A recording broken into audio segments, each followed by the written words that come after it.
अन्य वर्षों की तरह इस वर्ष बरदुआली राम ठाकुर सेवा मंदिर में अष्टमी पूजा का आयोजन किया गया। पूजा के अंत में आरती कीर्तन उल्लेखनीय रहा।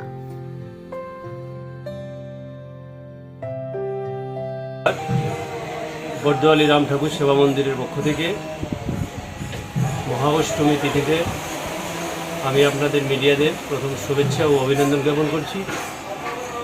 অন্যান্য বছরের ন্যায় আমরা রাম ঠাকুর সেবা মন্দিরের আজকে আমরা মায়ের আরাধনা অষ্টমী তিথিতে করি এবং ঠাকুরের পটেই আমাদের এই অনুষ্ঠানটি হয়। অন্যান্য বছরের ন্যায় এই বছরও আমরা মহাপ্রসাদ বিতরণ করব।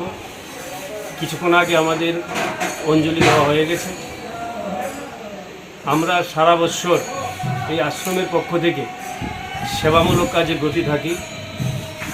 অনাথ আশ্রম, বৃদ্ধাশ্রম, অনাথ শিশুদেরকেও আমরা আমাদের সাধ্য অনুযায়ী কিছু দান করি। সামাজিক কর্মযোগের মধ্য দিয়ে এই আশ্রম দীর্ঘ 8 বছর ধরে অতিবাহিত হতে চলছে। আমরা রাজ্যের সমস্ত অংশের মানুষের কল্যাণ কামনা করছি।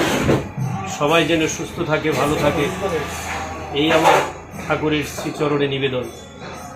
এবং পরিশেষে আমার মিডিয়া বন্ধুদেরকেও শুভেচ্ছা এবং অভিনন্দন জানাচ্ছি। নমস্কার।